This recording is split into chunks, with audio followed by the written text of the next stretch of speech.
Jeff Bezos once flipped burgers at McDonald's. But he wasn't thinking about fries. He was thinking about systems, efficiency, the invisible machinery behind every business. This is how a kid with no connections and no money built a company that reshaped the world. Jeffrey Preston Bezos was born in 1964 in Albuquerque, New Mexico, to a teenage mother. His biological father disappeared early.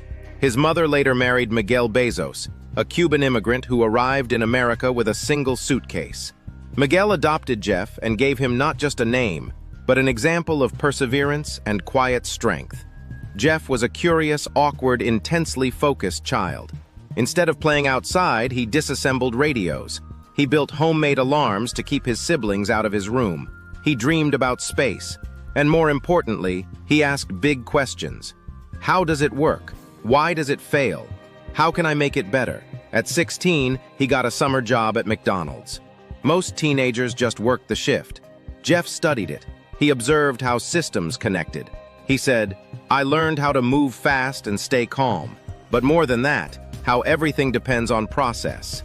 That mindset would become his superpower. He went to Princeton University, studied computer science and electrical engineering. He graduated with honors, ready to start a safe, well-paying career. Wall Street wanted him. He joined D.E. Shaw, a top hedge fund. By 30, he was a senior VP earning a six-figure salary, a golden path.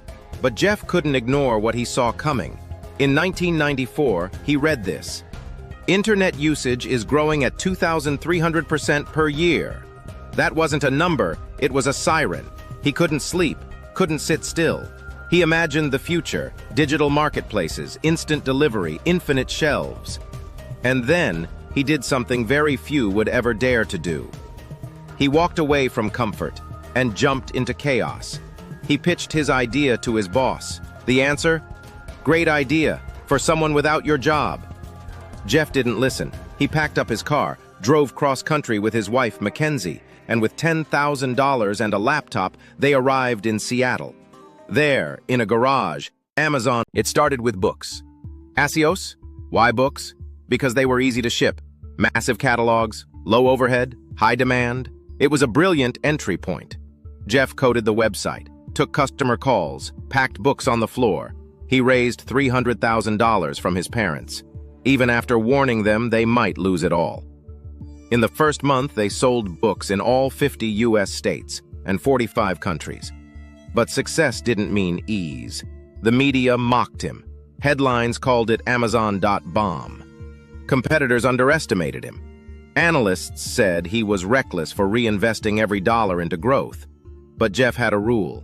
We are not in the business of pleasing Wall Street. We are in the business of serving the customer. He didn't just say it, he lived it.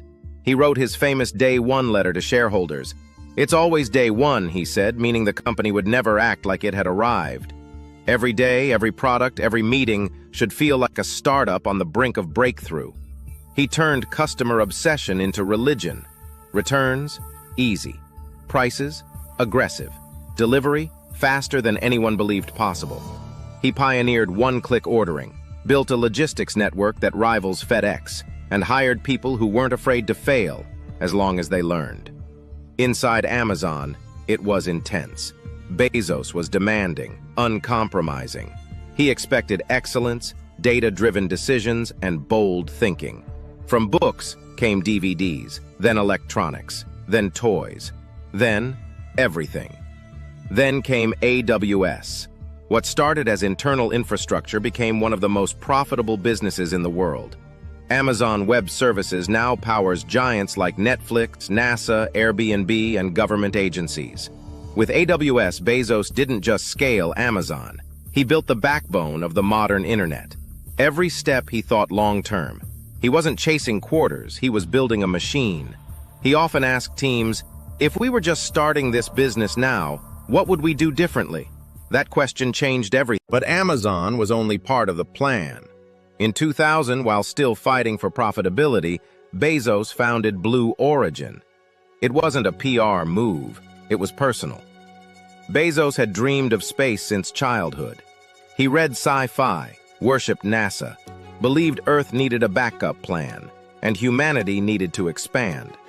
Blue Origin's mission? To enable millions of people to live and work in space. Most billionaires buy yachts. Bezos bought rockets.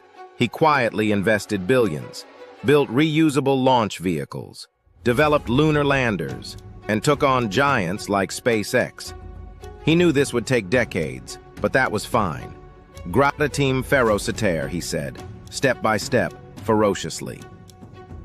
Meanwhile, Amazon continued transforming the planet. Prime made fast delivery an expectation. Kindle reinvented reading. Alexa brought AI into our homes.